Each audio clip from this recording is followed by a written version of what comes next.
Hello ninth class students. आज 22 जुलाई 2020।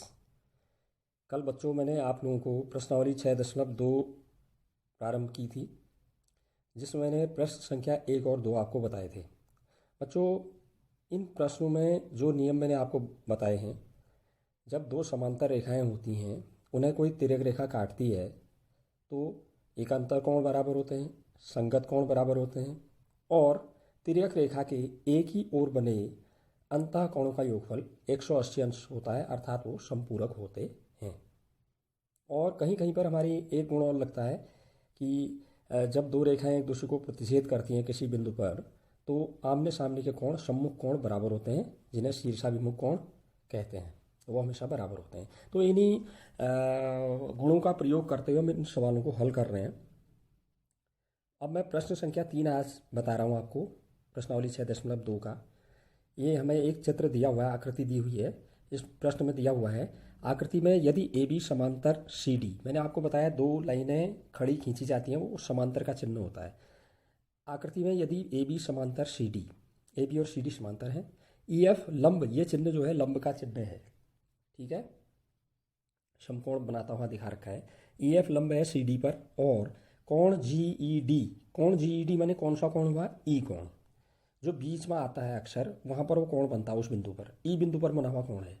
जी और D, ये जो बिंदु लगाए जाते हैं आगे पीछे, वो कहाँ से शुरू हो रहा है और कहाँ पर समाप्त हो रहा है कोण, उसको डिनोट करता है। तो कोण आता है बीच वाला ही, ई कोण वही। कहाँ से शुरू हुआ? जी से, ई पर बना है, डी पर समाप्त हो रहा है। तो कोण जी ई डी दिया है 126 अंश। अब हमसे ये पूछ रहे हैं, तो कोण ए जी ई, कोण जी ई एफ और कोण एफ जी ई ज्ञात कीजिए। तो ये चित्र देखिए आप, इस चित्र में मैंने यहाँ खींच रखा है चित्र ये। इसमें हमें दे रखा है कि ए बी और सी डी एक दूसरे के समांतर हैं और यहाँ पर देखो बच्चों, एक तिर्यक रेखा जी ई इन्हें काट रही है, प्रतिच्छेद कर रही है। और कौन कौन से बिंदु पर कट कर रही है? ए बी को जी पर और सी डी को ई पर। अभी आप बीच वाली लाइन ई एफ को देखिए ही मत, जो लंब के रूप में है उसको मत देखिए।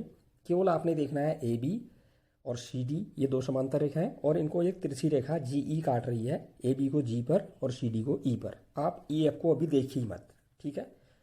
ए बी सी डी और जी पर ध्यान दीजिए आप। तो ए बी और सी डी ये समांतर रेखाएं हैं, जी ई तिर्यक रेखा इन्हें प्रतिच्छेद कर रही है जी और ई बिंदु पर। तो बच्चों, यहाँ पर एकांतर कोण हमेशा बराबर होते हैं जब दो समांतर रेखाओं को कोई तिर्यक रेखा काटती है। एकांतर कोण क्या होते हैं? एक रेखा पर तिर्यक रेखा द्वारा बाईं ओर बना कोण और दूसरी रेखा पर तिर्यक रेखा द्वारा दाईं ओर बना कोण, एक दूसरे के विपरीत, जेड जैसा जो बनता है, कहा था मैंने। अंग्रेजी अक्षर जेड की तरह आकृति जो बनती है वो एकांतर कोण कहलाते हैं, एक बाईं तरफ एक दाईं तरफ। तो यहाँ पर ध्यान से देखिए आप, ई एफ लाइन को, बीच वाली लंब रेखा को देखिए ही मत अभी। कोण ए जी ई बराबर है कोण जी ई डी, ये एकांतर कोण है, इसलिए आपस में बराबर है। अब प्रश्न में हमें कोण जी ई डी दिया था 126 डिग्री। तो कोण ए जी ई और कोण जी ई डी बराबर आ गए हैं क्योंकि ये एकांतर है। तो ए जी ई आपको जी ई डी आपको 126 दिया था, ठीक है, ये प्रश्न में दिया था हमें। तो इसलिए कोण ए जी ई भी कितना होगा? 126। तो एक उत्तर तो हमारा आ गया, कोण ए जी ई का मान 126 अंश, एकांतर कोण से आ गया सीधे। अब यहाँ पर कोण जी ई डी को देखिए आप, ध्यान से देखिए। अब ई एफ रेखा हमने बीच में डाल दी है, कोण जी ई डी को देखिए आप। ये कोण जी ई डी दो कोणों के मिलने से बना हुआ है। कौन कौन से दो कोण? एक तो जी ई एफ, ठीक है, और दूसरा कोण कौन सा बन रहा है? ध्यान से देखिए, एफ ई डी। ये दो कोण जुड़ के तब कोण जी ई डी बना रहे हैं, ठीक है। अर्थात कोण जी ई डी जो है दो कोण जी ई एफ और एफ ई डी के योग के बराबर है। अर्थात हम इसको ऐसे लिख सकते हैं, कोण जी ई डी बराबर कोण जी ई एफ धन कोण एफ ई डी। अब कोण एफ ई डी आप देखिए, हमसे ये कहा था कि ई एफ लंब है सी डी पर। लंब रेखा हमेशा आधार रेखा के साथ 90 अंश का कोण बनाती है, आप जानते हैं पहले से ही, ठीक है। तो कोण एफ ई डी, ये मैंने बताया भी था आपको, जो कोणों को हम एक चाप की तरह घुमा के दिखाते हैं, जो कोण वर्ग के रूप में दिखाया जाता है वो हमेशा 90 अंश होता है। तो कोण एफ ई डी, यहाँ पर ई एफ जो है लंब है सी डी पर, तो कोण एफ ई डी कितना होगा? 90 अंश, ठीक है। अब हमने अभी निकाला है कोण GED बराबर है किस किस के योग के, कोण GEF धन कोण FED के। ठीक है, तो अब यहाँ पर कोण GED जो है वो हमें मालूम है 126, हमने उसकी जगह 126 लिख दिया, बराबर बराबर के बाद कोण GEF ऐसे ही लिख दिया, ये हमें निकालना है, प्लस कोण FED जो है 90 अंश है, उसकी जगह 90 लिख दिया है। जो हमें निकालना होता है, जो भी राशि हमें निकालनी होती है हमेशा उसको लेफ्ट साइड में लिखते हैं। तो यहाँ पर जो GEF हम निकालना है हमने कोण, वो राइट साइड में आ गया है, तो हम पूरे लेफ्ट साइड को राइट में और राइट साइड को लेफ्ट में लिख देंगे। या कैसे लिख दोगे, कोण GEF धन 90 अंश बराबर 126। अब 90 अंश का पक्षांतर कर दीजिए दाईं ओर, माइनस का हो जाएगा, तो कोण GEF बच जाएगा बाईं ओर, कोण GEF बराबर 126 माइनस 90 बराबर घटा दीजिए, यह आ गया 36 डिग्री। अर्थात कोण GEF का मान भी हम निकाल चुके हैं। अब कितना आ गया है, 36 अंश। अब जरा AB रेखा देखिए, AB सरल रेखा है, सीधी रेखा है। ठीक है, तो AB सीधी रेखा है तो AF भी सीधी रेखा होगी, क्योंकि AF जो है AB का ही हिस्सा है। आ रही बात समझ में? तो AF एक सरल रेखा हो गई। अब किसी सरल रेखा में अगर हम एक बिंदु से कोई एक रेखा खींच दें तो दो कोण बनते हैं, आसन्न कोण जिन्हें हम कहते हैं, बताया था मैंने।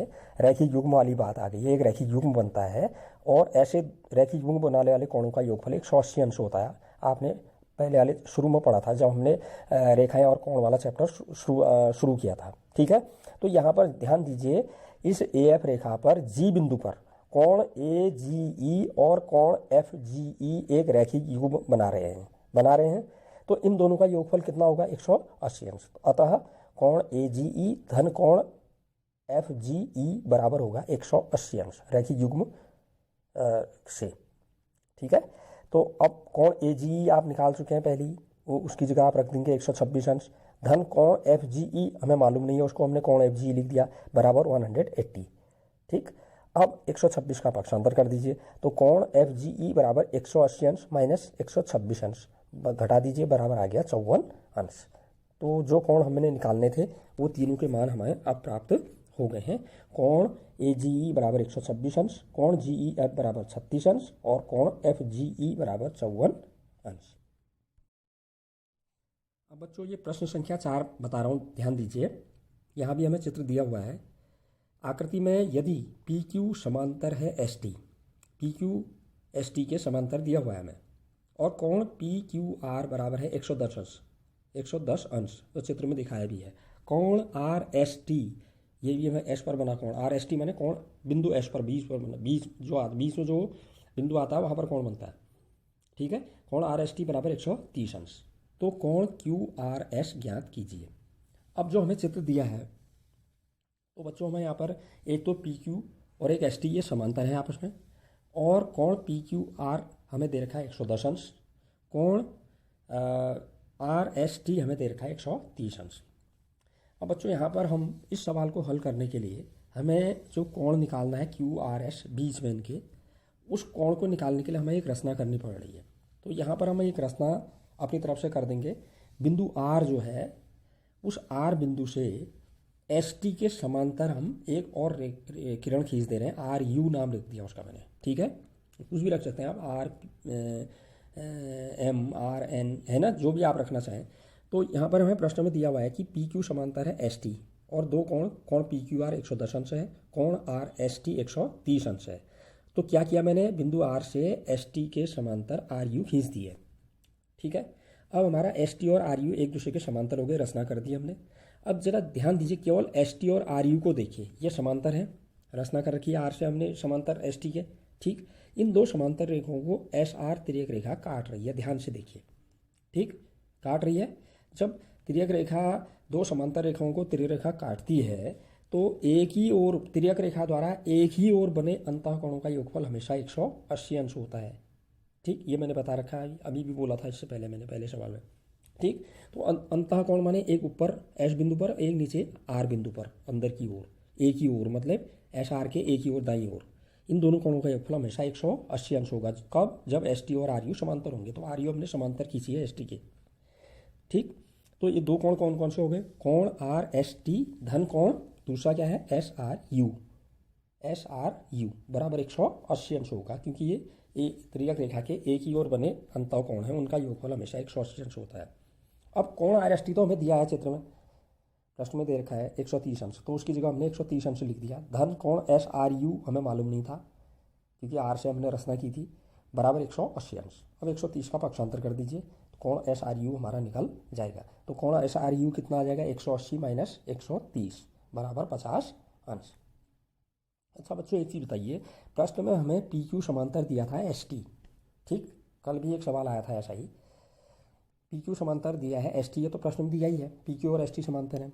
हमने एस टी के समांतर आर यू भी खींच दिया, ठीक है, मतलब एस टी के समांतर पी क्यू भी है, एस टी के समांतर आर यू भी है। इसका मतलब पी क्यू और आर यू भी समांतर हुए आपस में। एक ही रेखा के समांतर बहुत सी रेखाएं खींच दी जाती हैं तो सभी रेखाएं एक दूसरे के समांतर हो जाती हैं। तो यहाँ पर पी क्यू और आर यू भी क्या होंगे, समांतर, ठीक। पी क्यू समांतर है एस टी और एस टी समांतर है आर यू, इसलिए पी क्यू समांतर आर यू। और यहाँ पर देखिए आप, अब केवल दो रेखाएं देखिए आप, ये एस टी और एस आर को देखिए ही मत।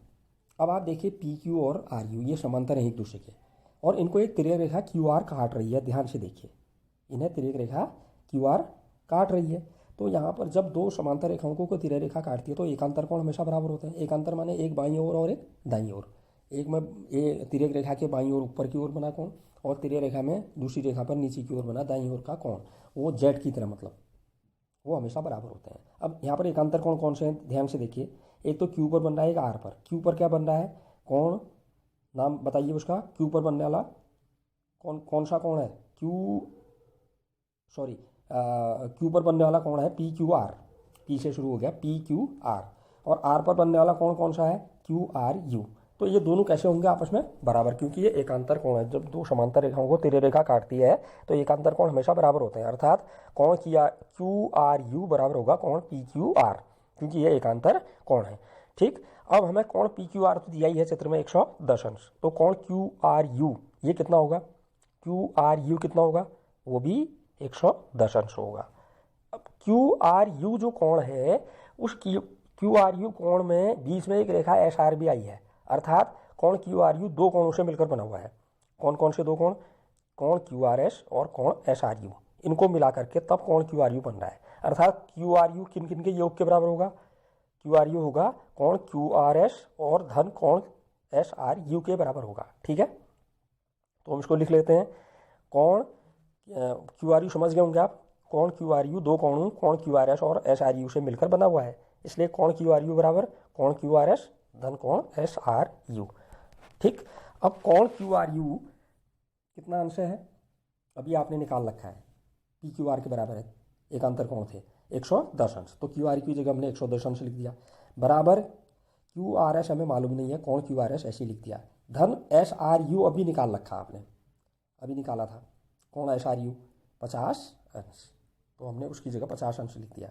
तो 110 अंश बराबर कोण क्यू आर एस धन 50 अंश आ गया।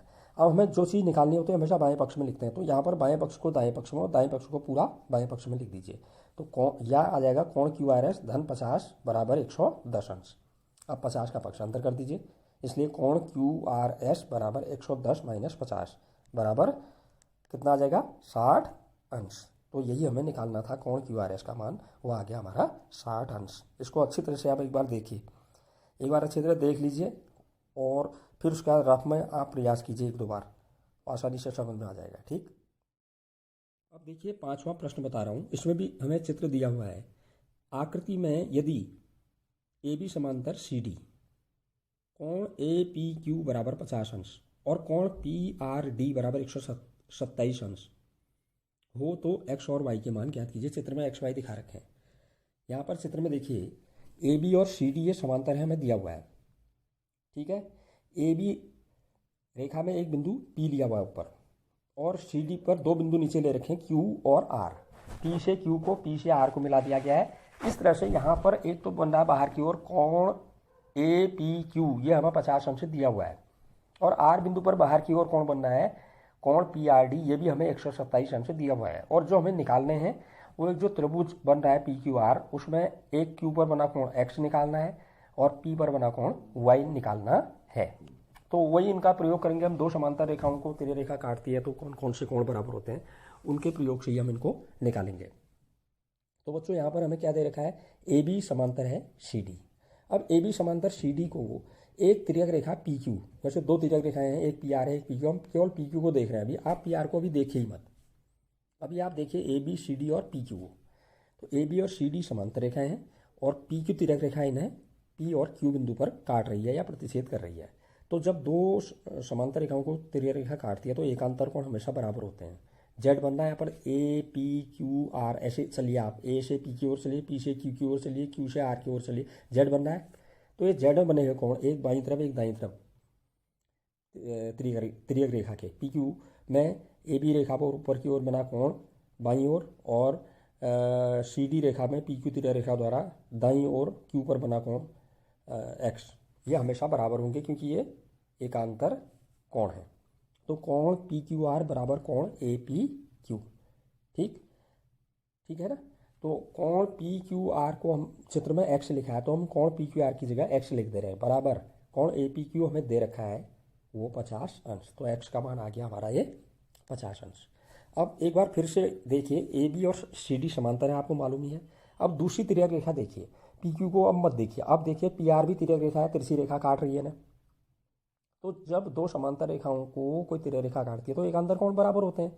अब यहाँ पर आप पी क्यू रेखा को देखिए ही मत, पी आर तिर्यक रेखा को देखिए, तो यहाँ पर जो उल्टा जेड बन रहा है वहाँ पर ये एकांतर कोण है, ये भी आपस में बराबर होंगे। अब जरा एकांतर कोण ध्यान से देखिए, पी बिंदु पर ए से आते हुए एकांतर कोण ए पी आर बन रहा है, पी क्यू रेखा को मत देखिए। अब ए पी आर ये एक कोण ये बन रहा है बाईं ओर तिर्यक रेखा के, और आर बिंदु पर दाईं ओर तिर्यक रेखा के द्वारा जो कोण बन रहा है दाईं ओर पी आर डी बन रहा है।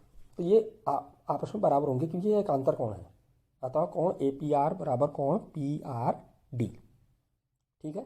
लेकिन कोण ए पी आर जो है उनके बीच में एक पी क्यू रेखा आई है, तो कोण ए पी आर दो कोणों के योग के बराबर है।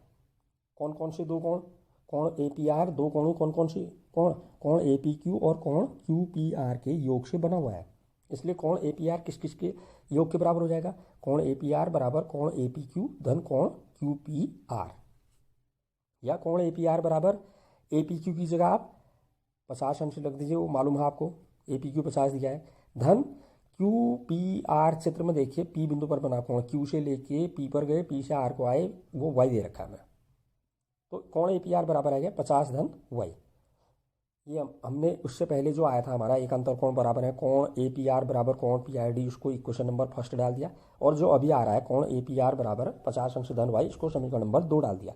अब समीकरण 2 से जो ए पी आर का मान है उसको समीकरण 1 में रख दीजिए। समीकरण 1 में ए पी आर की जगह क्या रख देंगे आप, 50 अंश धन वाई, तो ए पी आर की जगह आपने रख दिया समीकरण ए में बाईं तरफ 50 अंश धन वाई बराबर, बराबर के बाद कोण पी आर डी आपको मालूम है वो दिया है 127 अंश, लिख दिया दाईं तरफ, ठीक है। 50 का पक्षांतर कर दीजिए तो y बराबर आ गया 127 अंश माइनस 50 अंश, तो y बराबर घटा दीजिए इसको, यह आ गया 77 अंश।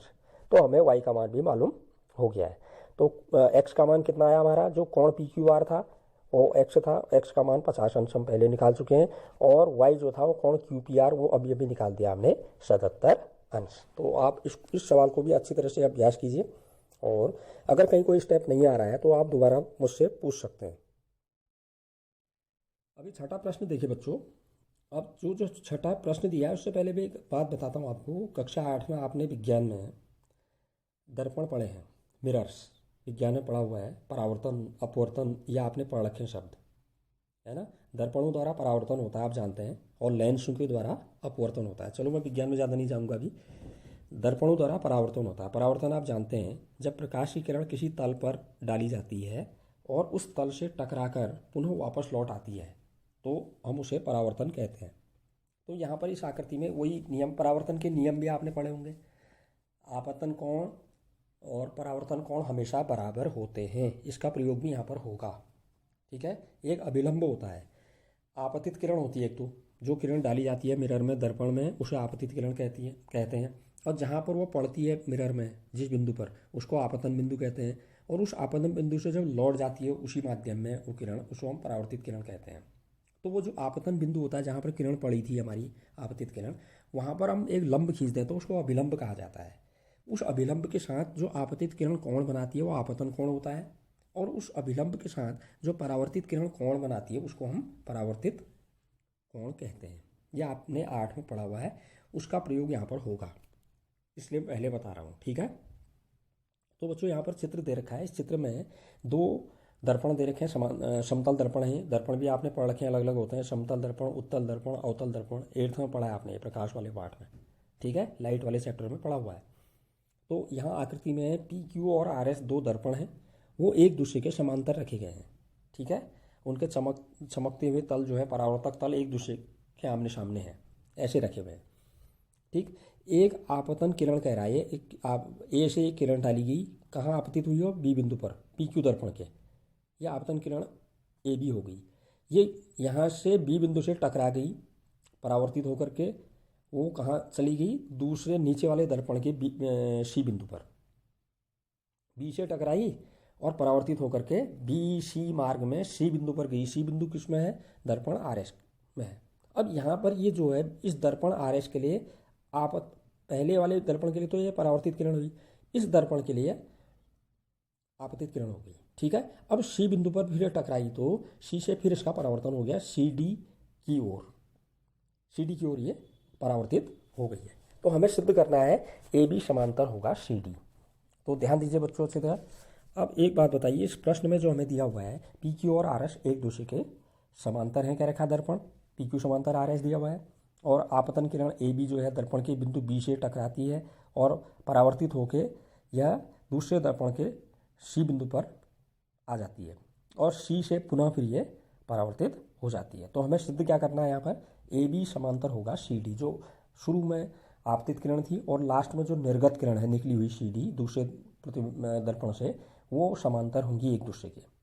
तो दो रेखाएं समांतर कब होती हैं, जब या तो एकांतर कोण बराबर होते हैं, या संगत कोण बराबर होते हैं, या दोनों रेखाओं को तीसरी रेखा जब काटती है तो एक ही ओर बने अंतःकोणों का योगफल 180 अंश होता है। ये परसों बताया मैंने आपको, ठीक। तो चलिए पहले परावर्तन के नियम की बात कर लेते हैं। अभी बताया था मैंने, परावर्तन का जो पहला नियम होता है वो क्या होता है कि आपतन कोण और परावर्तन कोण हमेशा आपस में बराबर होते हैं। तो आपतन कोण और परावर्तन कोण निकालने के लिए मैंने आपको बताया कि आपतन बिंदु पर पहले हमें लंब खींचना पड़ता है। तो यहाँ पर बी बिंदु आपतन बिंदु है, उस पर एक लंब खींच दिया है 90 अंश का, मिरर के साथ, दर्पण के साथ 90 अंश का कोण बनाती है। कौन सी रेखा खींच दी हमने, बी एम, ये लंब रेखा हो गई, अभिलंब कहेंगे इसको। और सी बिंदु भी आपतन बिंदु है दूसरे दर्पण के लिए, तो वहाँ पर भी हमने एक लंब खींच दिया, उसका नाम क्या लिखा है, सी एन। ये दूसरे दर्पण पर अभिलंब हो गया, ये अभिलंब कहलाते हैं, ठीक है। तो अब दर्पण पी क्यू की बात करें तो वहाँ पर आपतन कोण कौन सा है, देखिए ध्यान से, आपतित किरण ए बी थी और अभिलंब था बी एम। तो ए बी और बी एम के बीच जो कोण बन रहा है बी बिंदु पर, वो कौन सा कोण हो गया, कोण ए बी एम, यह आपतन कोण हो गया बराबर। अब परावर्तित किरण कौन सी है, बी सी, और अभिलंब है बी एम। बी एम के साथ बी सी जो कोण बना रही है बी बिंदु पर, वो हो जाएगा परावर्तन कोण, अर्थात कोण एम बी सी, अर्थात कोण ए बी एम बराबर होगा कोण एम बी सी, क्योंकि आपतन कोण और परावर्तन कोण बराबर होते हैं। ऐसे ही दूसरे दर्पण के लिए देखिए, आपतन कोण सी बिंदु पर, आपतित किरण बी सी हो गई, अभिलंब एन सी हो गया या सी एन हो गया, ठीक है ना। तो कोण क्या बन गया, कोण बी सी एन। और सी डी परावर्तित किरण है, ये अभिलंब सी एन के साथ जो कोण बना रही है वो परावर्तन कोण हो जाएगा, कोण एन सी डी, ठीक है। तो कोण आपतन कोण हो गया कोण बी सी एन बराबर परावर्तन कोण हो गया एन सी डी, ये आपस में बराबर होंगे। पहले वाले को हमने पी क्यू दर्पण के लिए जो हमने समीकरण आई, कोण ए बी एम बराबर कोण एम बी सी, इसको एक समीकरण 1 डाल दिया और इसको लिख दिया हमने समीकरण 2, ठीक। अब बी एम लंब है पी क्यू पर और सी एन लंब है आर एस पर, मतलब ये अभिलंब है, ठीक। तो जब किसी दो समांतर रेखाओं पर लंब खींचे जाते हैं वो भी एक दूसरे के समांतर हो जाते हैं, क्योंकि पी क्यू और आर एस तो हमें समांतर दिए ही थे, पी क्यू और आर एस समांतर है, ठीक है। और बी एम पी क्यू पर लंब है, सी एन आर एस पर लंब है। तो जब दो समांतर रेखाओं में लंब डाले जाएंगे वो, तो वो लंब भी हमेशा एक दूसरे के समांतर होते हैं, ये नियम ही समझिए आप, ठीक। तो बी एम समांतर क्या आ गया हमारा, सी एन। तो बच्चों ये लंब जो हैं अभिलंब बी एम और सी एन एक दूसरे के समांतर हो गए, ठीक है। और एक तिर्यक रेखा बी सी इन्हें काट रही है, चित्र में देखिए अच्छी तरह से। तो जब दो समांतर रेखाओं को कोई तिर्यक रेखा काटती है तो एकांतर कोण हमेशा बराबर होते हैं। बी सी तिर्यक रेखा इन्हें काट रही है, ठीक है। तो बी एम पर इस बी सी ने जो कोण बनाया है वो देखिए ज़रा ध्यान से, बी बिंदु पर कोण एम बी सी, ठीक। और दूसरी ओर सी बिंदु पर जो कोण बना रखा है, इसी तेरी रेखा ने कोण बना रखा है BCN, ये आपस में बराबर होंगे क्योंकि ये एकांतर कोण है, क्योंकि ये दोनों लंब जो हैं एक दूसरे के समांतर हैं, इनको ये BC त्रिय रेखा काट रही है, तो कोण MBC बराबर कोण BCN, ये हमारी समीकरण नंबर 3 आ गई। अब जरा समीकरण 1, 2 और 3 को देखिए। नंबर 1, नंबर 2 और नंबर 3 को आप ध्यान से देखिए जरा, क्या दिखाई दे रहा है आपको। समीकरण 1 में आया था ABM और MBC बराबर है, ठीक है, ABM और MBC बराबर है। समीकरण 2 में आया था हमारा क्या, समीकरण 2 में क्या था, कोण BCN और NCD बराबर है, ठीक। और अभी हमारा आ रहा है तीसरे वाले में MBC और BCN बराबर हो गए। तो इससे क्या पता चल रहा है हमें, इन दोनों तीनों समीकरणों को देख के हमें ये लग रहा है कि जो ABM का मान है वो NCD के बराबर है। क्यों, क्योंकि MBC का मान ABM के बराबर था, ठीक है, और BCN का मान NCD के बराबर था, और MBC और BCN बराबर हैं, तो इसलिए कोण ABM बराबर होगा कोण NCD। ये समीकरण नंबर 4 लिख दे रहे हैं। अब समीकरण 3 और 4 को जोड़िए, बाईं तरफ वाले बाईं तरफ जोड़ दीजिए, बीच में बराबर करके दाईं तरफ वालों को दाईं तरफ जोड़िए। तो बाईं तरफ पहले वाले में था कोण MBC धन, बाईं तरफ दूसरे में था कोण ABM बराबर की जगह बराबर, दाईं तरफ पहली इक्वेशन में था कोण BCN धन, दाईं तरफ चौथी समीकरण में था कोण NCD। कोण MBC और कोण ABM चित्र में देखिए, चाहे इन दो कोणों को जोड़ के कौन सा कोण बन रहा है, MBC धन कोण ABM, ये दोनों कोण जुड़ गए आपस में, कहाँ से कहाँ तक बन गया ABC, B बिंदु पर ही बना है, A से शुरू हो गया C पर खत्म। तो हम कोण MBC धन कोण ABM की जगह कोण ABC लिख देंगे, बराबर कोण BCD हो जाएगा। ये यहाँ BCN और NCD ये दोनों जुड़ गए, तो C बिंदु पर B से D तक बनाए कोण BCD। तो इसलिए हमारा आ गया इन दोनों को जोड़ के कोण ABC बराबर कोण BCD। जरा ये देखिए, ABC एक बाईं अलग तरफ है, BCD उसके विपरीत दिशा में है, और मतलब ये एकांतर कोण है। और ये दोनों कोण कैसे आ गए हमारे, ABC और BCD बराबर आ गए हैं। और एकांतर कोण तभी बराबर होते हैं जब दो रेखाएं समांतर होती हैं, अतः AB और CD एक दूसरे के समांतर होंगे। मेरे ख्याल से आपको इस सवाल में थोड़ा सा वो लग रहा, ये लग रहा है कि ये, क्योंकि इसमें विज्ञान भी आ गई है, ठीक है, कठिन नहीं है। आप एक बार अच्छी तरह से प्रयास कीजिए, अगर आपकी समझ में ये नहीं आता है तो मैं इसको दोबारा और बताऊंगा, ठीक।